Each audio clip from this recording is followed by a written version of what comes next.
That day, there were 20. We saw them emerge from the bush, men, women, children, and old people. Everything they owned in the world was wrapped up in the bundles they had been carrying for miles. A few cherished belongings, a little food and water. Some days, as many as 100 have arrived. Up until now, 27,000 people left their country through this point, fleeing their homes and their fields to find peace in a land of asylum. They are African refugees, but like those uprooted in Europe and in other parts of the world, they only know one thing: suffering and exhaustion at the end of a tragic experience.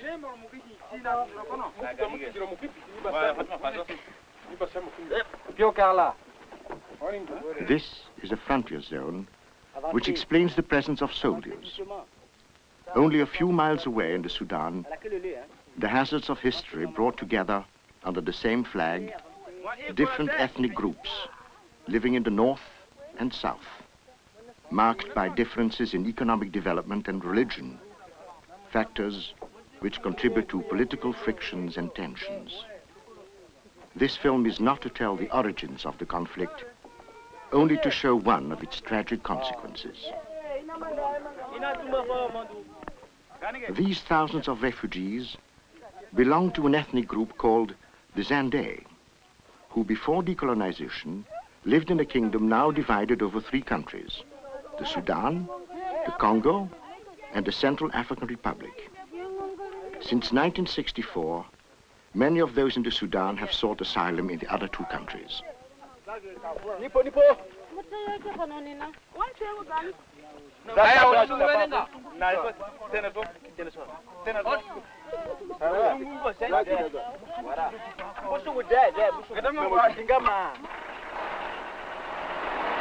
The Central African Republic became independent in 1958. It is a country larger than France. It lies a few degrees north of the equator, its capital, Bangui. When thousands of refugees from the Sudan arrived, the government appealed to the Office of the United Nations High Commissioner for Refugees, and this organization, together with the League of Red Cross Societies, mounted a large-scale operation for the reception and resettlement of the refugees in the western part of the country. It is a relatively fertile region, but like many other parts of Africa, underdeveloped and sparsely populated.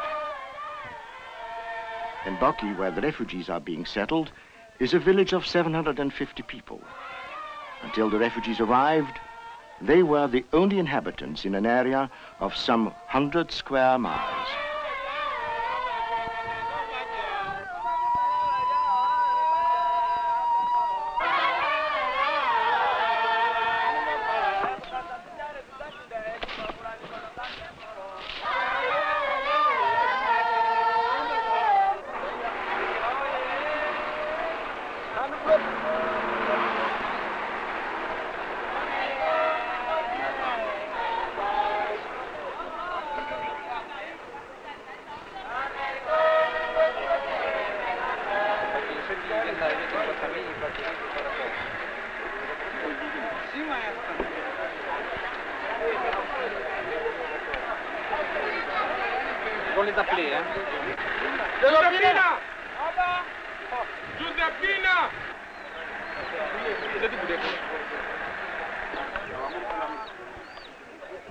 Here in Mbaki, the refugees have to learn to live a new life. That is the theme of this film, which will follow them along the long path from exile to hope. This is the story of men and women who arrive stunned by misfortune and who, starting from scratch, will have to rebuild their existence.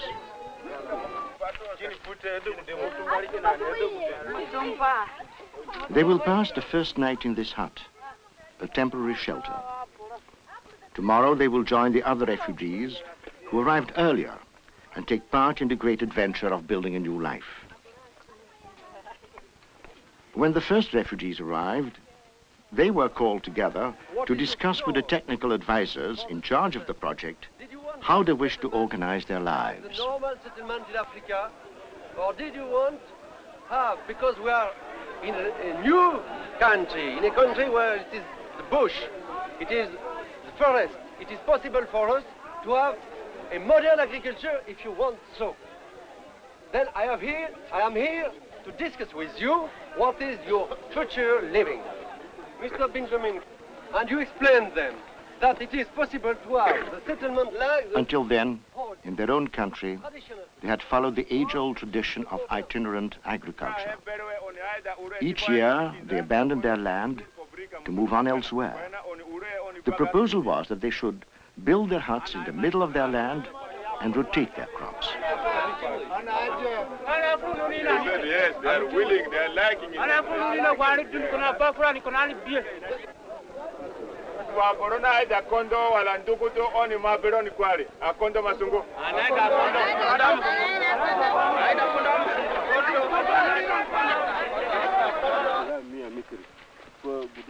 The resettlement area, which has been set apart for the refugees around Mbaki, is 60 miles long and 10 miles wide. Each family is given a plot of land about 200 yards wide and nearly a mile long. The heads of each family themselves mark the boundaries between their plots.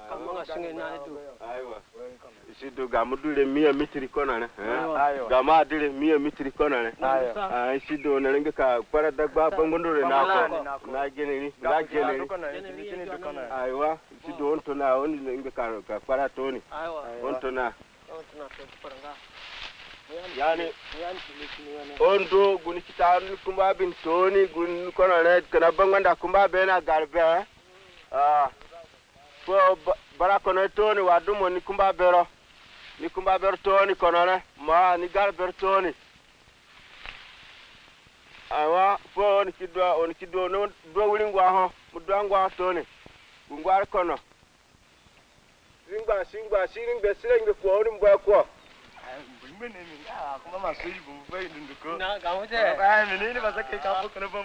Today, this is still bush with elephant grass and wild trees. Tomorrow, the farmer will turn it into fertile land.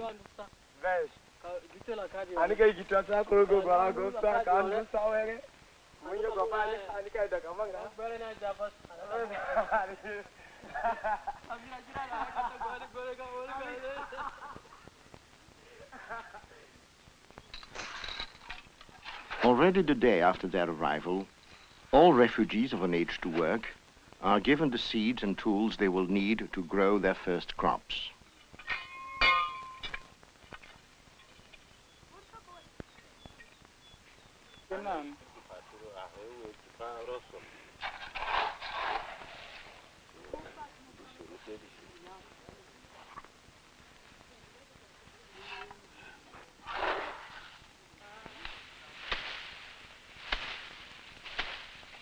The traditional round straw hut is built in 2 or 3 days.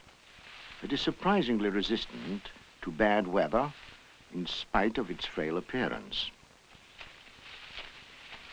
All the land will not be cleared at once, some 5 acres the first year, which will be left to lie fallow the following year, while another 5 or 6 acres are planted. In this way, the refugees will learn the technique of rotation crops.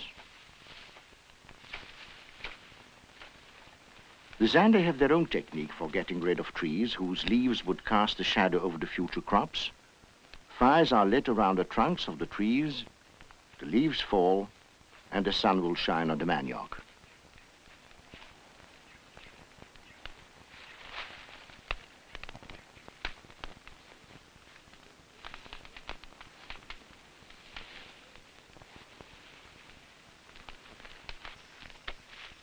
The introduction of more modern agricultural techniques will have to wait until later, for only through gradual learning will these people accept methods so different from those they used to know.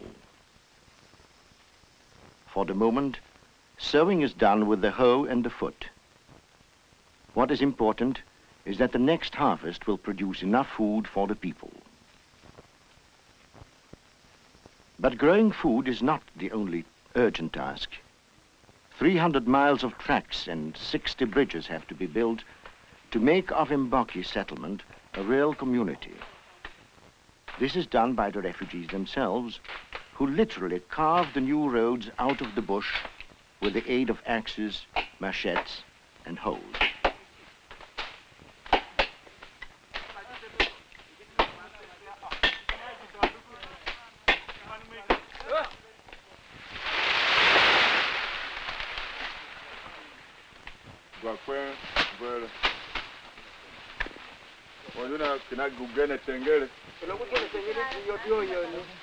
Oui, ils écrasent un petit peu l'herbe. Hein. Ouvrir un petit peu l'herbe comme nous avons fait hier. Hein.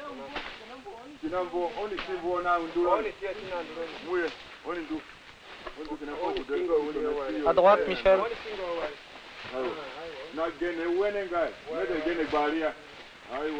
Voilà, ici. C'est bon. Through this work, some money has come to the people of Mbaki.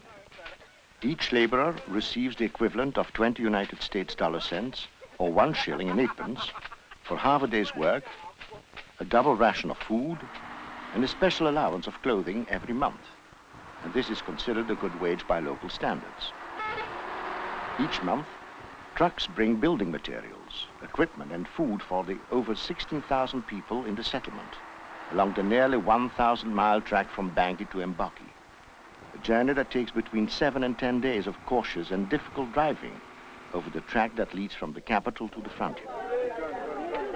The refugees have been grouped in villages, each under the authority of a traditional chief. In every village there is a distribution of food each month, and this will continue until sufficient crops are produced to feed everyone. So far, the World Food Programme of the United Nations has provided over 2,000 tons of food, oil, cereals, powdered milk, and salt.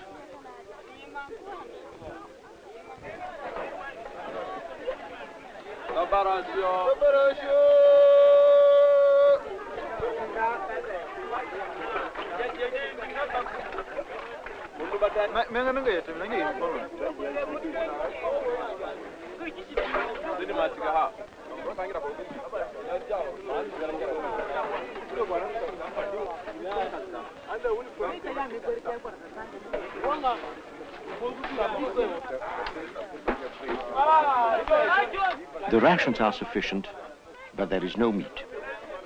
The result is a severe lack of protein in the diet.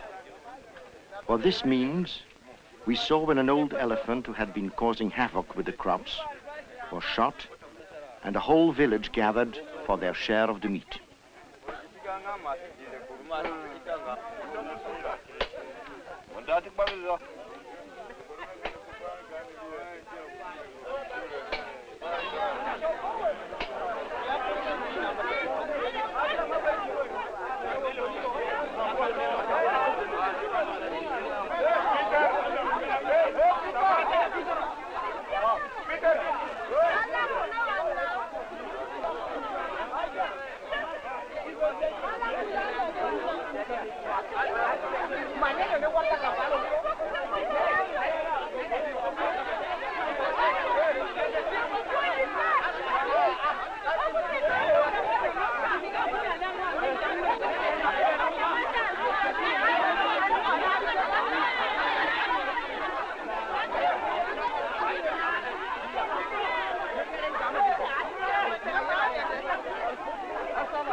It looks savage, but remember, hunger all over the world has an ugly face.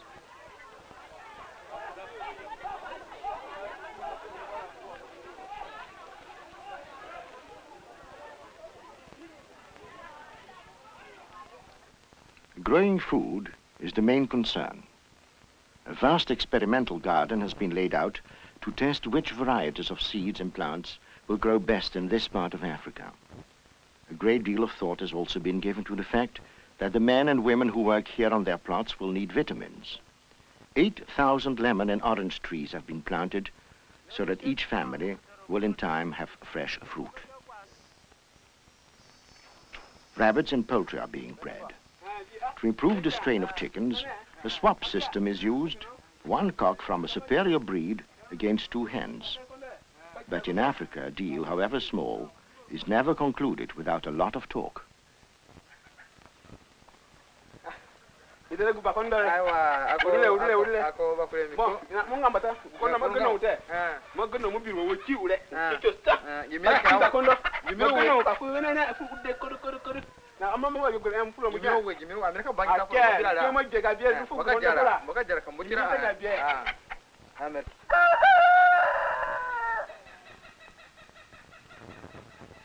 Regularly, the High Commissioner's representative brings together the chiefs. If we choose tobacco, if we choose cattle, we don't know exactly which one pays much money until we see the price of it, and then we shall classify that, yes, this one here, it is what can bring money. There are decisions to be taken. The High Commissioner's office has invested $3 million in this undertaking. For the moment, the main objective has been to ensure survival. But beyond that, there is a development plan for the entire region, which will encompass the local population as well as refugees. Agriculture, handicrafts, and trade are to be promoted. Along with food, cash crops such as pepper, tobacco, silk, and sugarcane must be grown. To start it, must have experimental. You can start In the foreground among the leaders is the last descendant of the Azande kings, Chief Renzi. Yeah, sure. 14 Europeans work in the center. A doctor, 2 nurses, 3 delegates of the League of Red Cross Societies, 3 Dominican sisters, and 5 technicians from the organization entrusted with the execution of the project. Among these is Jacques Roux, an architect. He's finishing the plans for the new hospital in consultation with a doctor, a Belgian Red Cross volunteer. Et le camion est parti depuis 10-12 jours de Bangui, il n'est pas arrivé. Alors vous savez... But there are problems caused by the long distance separating Mbaki from Bangui. One wing is almost ready, 2 more are to be built. A maternity ward and a special wing for the tuberculous.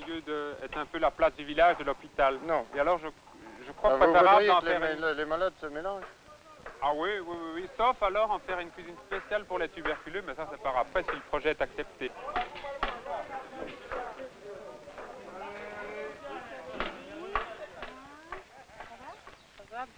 Ça va bien, très bien. Still injections, huh? The health problems in Mbaki, as in other parts of Africa, are a result of poverty, a primitive way of life, and malnutrition. While waiting for the new hospital to open, 3 nurses, a missionary midwife, and a doctor have to serve the whole community, which includes more than 300 lepers. Not only the diseases themselves must be fought, but also ignorance and fear, and the means are limited.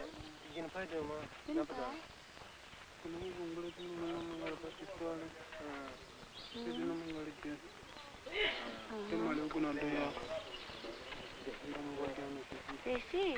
Hmm?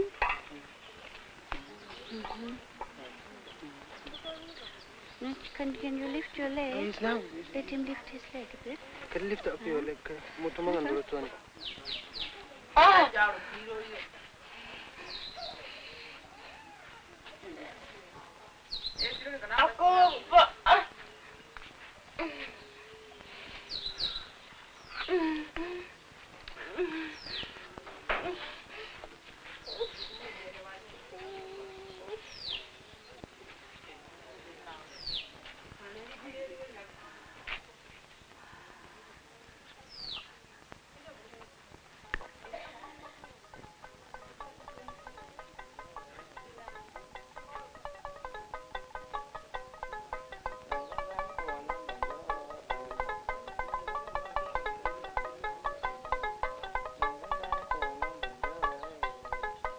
A small village has been built for the lepers.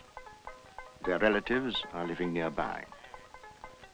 They form a pathetic community, visited each day by the doctor and by the missionary sister. Fortunately, no new cases of leprosy have been traced in Mbaki.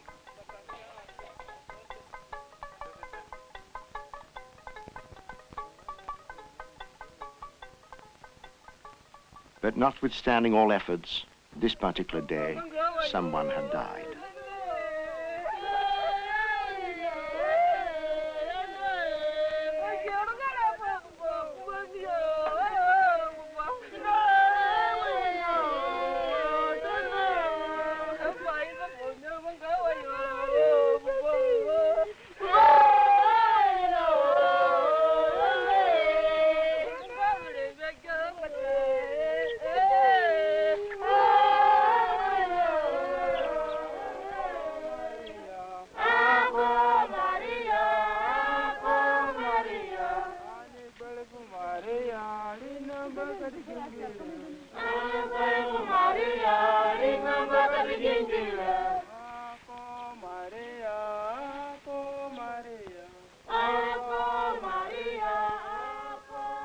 This poor monument, this tomb on the land, strangely enough, is a sign that the Azande are settling.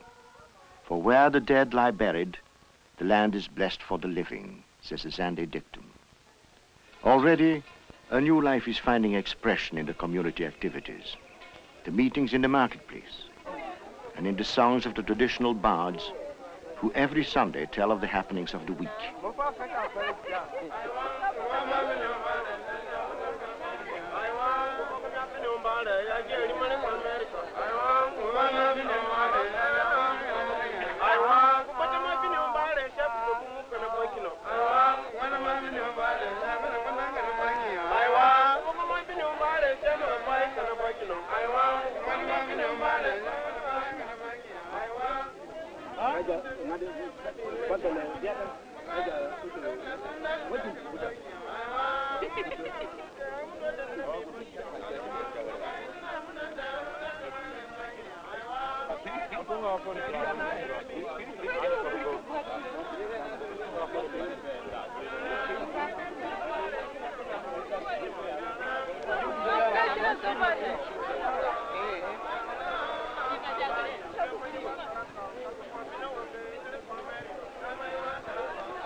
But the promise of Mbaki is above all with the children.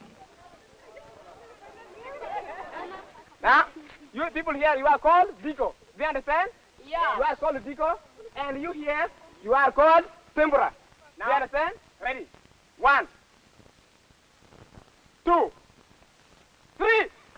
Bambia bambia naro. Bambia bambia naro. Bambia bambia naro. Ari bambia arike.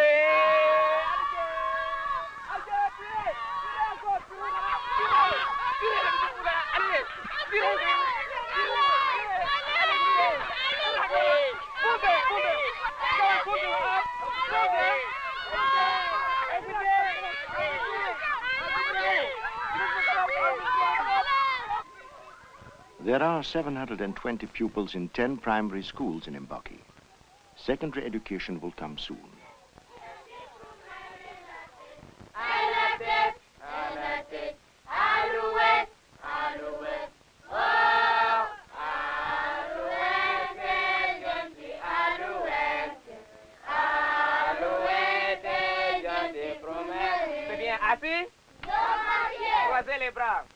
These refugee children were taught English when they were in the Sudan. Today, they have to learn French. The teachers, themselves refugees, had to learn this new language. They have not done too badly. Maintenant, c'est fini. Maintenant, hein? Glace, qu'est-ce que c'est? C'est un livre. Maintenant, hein? Où est le livre?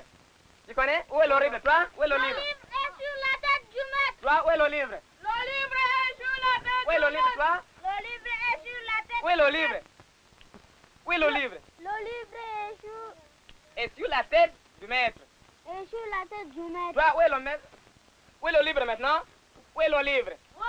Où est le livre maintenant? Où est le livre? Toi, où est le livre? Le livre est sur la tête. Toi, bien, toi, où est le livre? Le livre est... Le livre est... Le livre est sur la tête de Perina. And so, the Azande have come to Mbaki, where they have found peace and security and a promise for the future. thanks to the help they receive from a compassionate world and to the courage with which all of them, young and old, undertake the hard task of building a new life.